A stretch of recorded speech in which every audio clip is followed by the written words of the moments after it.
আসসালামু আলাইকুম। এখন আমি আপনাদের সাথে ভিডিওতে যে বিষয় নিয়ে আলোচনা করব সেই বিষয়টি হলো গাভী পালন এবং গাভী সময়ের আগে ডেলিভারি হয়ে যাওয়ার কারণ নিয়ে এই ভিডিওতে আলোচনা করা হবে।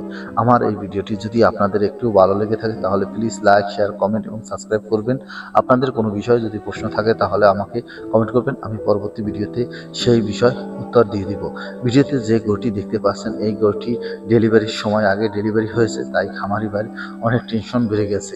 আর আপনার গাভী যদি খামারে গর্ভবতী থাকে তখন যদি আপনি সঠিকভাবে যত্ন না নিতে পারেন এবং সময়ের আগে যদি ডেলিভারি হয়ে যায় তাহলে আপনারও এরকম টেনশন বেড়ে যাবে এবং বাচ্চাটা টিকিয়ে রাখতে অনেক কষ্ট হবে এবং আপনার প্রচুর খরচ হবে। তাই আপনারা আপনার গাভীর খামারের গাভী যদি কখনো অপুষ্টিজনিত সমস্যা বা ভিটামিনের রোগে ভুগতে থাকে তাহলে আপনারা এই সমস্যাটি সমাধান করবেন। আপনারা মনে রাখবেন সবসময় গাভী গর্ভবতী হলে যে সমস্যাগুলো হয়ে থাকে calcium, phosphorus, magnesium, vitamin A, vitamin E এবং ইসেলের অভাব হয়। তাই আপনারা সবসময় দানাদার খাদ্যের উপরে রাখবেন না, আপনারা আঁশ জাতীয় খাবারও দিবেন এবং সাথে সাথে ভিটামিনের অভাবটাও পূরণ করবেন। তাহলে আপনার গাভীর সময়ের আগে ডেলিভারি হবে না।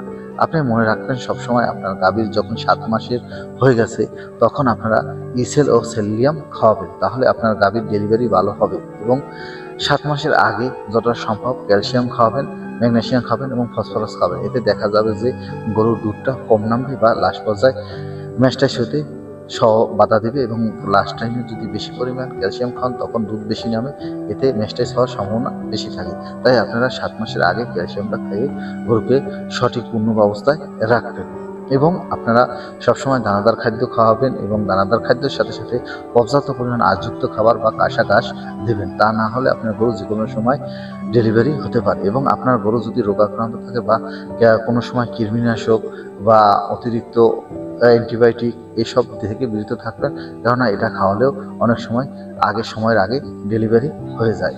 এছাড়াও রাসায়নিক বিক্রিয়া এবং গরুকে অতিরিক্ত পরিমাণ পরিশ্রম করালে বা গরু কোনো অবস্থায় আঘাত পেলে এবং গরুকে ধাবড়াধাবড়ি বা ছোটাছুটি করলে তখনও অনেক সময়ের আগে ডেলিভারি হয়ে যায়। তাই আপনার গরুটি যখন গাভীন থাকবে বা ডেলিভারির সময় হয়ে গেছে, 5 মাস অধিক হয়ে গেছে, তখন থেকেই আপনারা এই বিষয়ে নজর দিবেন, কেননা এই সময় গরুর হাঁটাচলা করতে খুবই কষ্ট হয়। তাই এইভাবে যদি নজর দিয়ে আপনার গরু পালন করতে পারেন তাহলে আপনার গরুর এ ধরনের সমস্যা হবে না। আমার ভিডিওটি ভালো লাগলে প্লিজ লাইক, শেয়ার, কমেন্ট এবং সাবস্ক্রাইব।